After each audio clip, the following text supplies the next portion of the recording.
Младиот полициски службеник Филип Филиповски остана без еден бубрек и слезина, откако во петокот вечерта беше крвнички нападнат пред ноќен клуб во Скопски Илинден. Од овој немил настан поминаа неколку дена, а до каде е истрагата се уште не е познато за семејството на Филип. Неговиот татко Гоце Филиповски пред камерата на Алфа откри дека осомничените за немилиот настан, откако го прободиле неговиот син, се дале во бегство, а веднаш потоа направиле сообраќајка.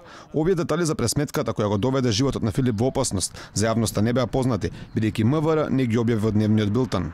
Кога дојавме на местото на настанот, беше само присутно нивното возило Рено Скеник, со кое што се обиделе да избегат и со кое направиле сообраќајка во обидот за бегство, веднаш само што тргнале, удриле во друго возило. Меѓутоа, до сега никаде не беше спомнато ова со возилово, вака официјално не прочитав никаде.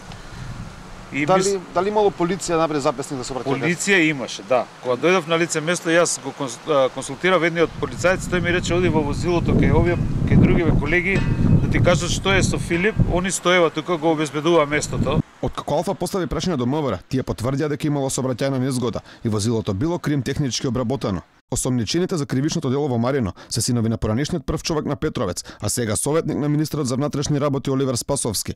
Звонко Цветковски вели дека тие не го направиле делото кое е направено, велејќи дека биле повредени во тепачка, за која пак таткото на Филип вели дека воопшто ја немало, потенцирајќи дека тие можеби биле повредени во сообраќајката.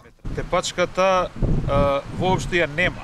Значи не постои тепачка со син ми или во оној момент кога се случил немилиот настан. Значи кога го прободеле со нож, немало тепачка, него имало вербална расправа. Филиповски вели дека сведоци на настанот има, но кај нив постоел страв да излезат јавно да кажат кој е. Целта ми е да се охрабрат тие што виделе, значи ги виделе двајцата нив, што ги посочиме синовите на Звонко. Значи не виделе никој друг, зашто не спомнувам некој трето, четврто, пето лице. Тие двајца учествувале во расправата и едниот од нив, како што посочија, меѓутоа се плашат луѓето. Се плашат да излезат пред камера, да излезат јавно, да кажат кој е, знаејќи дека може утре и на нив да им се случи истото. Значи постои страв. Како што ни информираше таткото на Филип, состојбата на неговиот син е подобра, но неговиот живот се уште е во опасност. Тука зад мене во овој ноќен клуб во населбата Илинден, во петокот вечерта беше прободен полицискиот службеник Филип Филиповски. Според неговиот татко, сведоци на настанот има, а дали тие ќе прозбрат во текот на истрагата, останува да видиме.